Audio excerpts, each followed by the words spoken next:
Alors, chers camarades, je voudrais déjà vous présenter mes excuses de ne pas avoir été là en début de séance pour la présidence, puisque la commission des mandats vient juste de se terminer. Je vous apporte le salut fraternel du SNUDI-FO 08, de son secrétaire général de l'UDFO 08 et des camarades ardennais. J'aimerais tout d'abord vous dire une chose que l'on oublie bien souvent, tant on a la tête dans le guidon, c'est de dire merci. Merci aux camarades du National d'avoir défendu les orientations du congrès de Gravelines.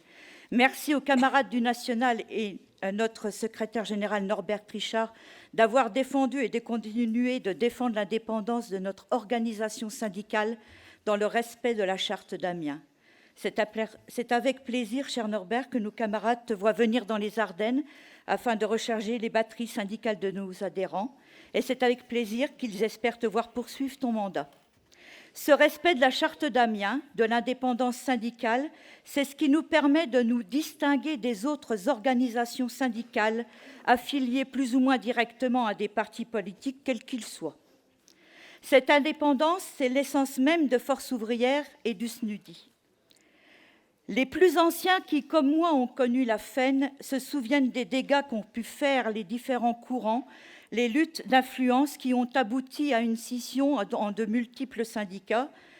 Et nous ne parlerons pas de la scission entre la CGT et la CGT-FO, dont le point de départ était l'indépendance à l'égard d'un parti, la CGT étant devenue son organe.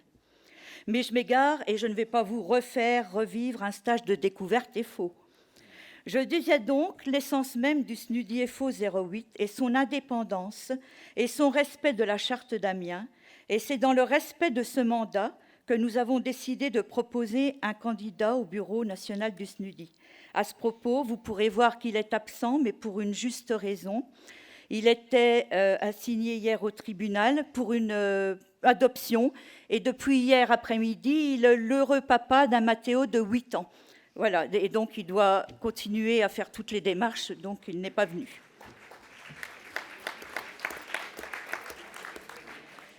C'est aussi sur la base de ce mandat que nous souhaitons que soit abordé le lien avec les différents mouvements de la société civile qui touchent bien souvent à la politique. Que nous ayons des points communs, des revendications communes, peut être une bonne chose, tant que ces points et revendications restent dans le champ de compétences de notre syndicat. Mais mettre pour nous sur le même pied ces mouvements et notre syndicat nous amènerait à nous interroger sur notre indépendance vis-à-vis du politique et donc du respect de la charte d'Amiens. Par exemple, nous avons sûrement parmi nos syndiqués des gens qui, le samedi, sont des gilets jaunes. C'est leur droit le plus strict et c'est tout à fait respectable. Ils peuvent être aussi membres de la REM. Mais ce qui nous rassemble au sein d'un syndicat, ce sont nos revendications en toute indépendance de tout parti politique et quel que soit le gouvernement en place. Je vais vous donner une citation que j'ai entendue il y a une quinzaine de jours sur une émission matinale à la télévision. J'ai un mari qu'on appelle le zapper fou, donc je suis tombée dessus par hasard.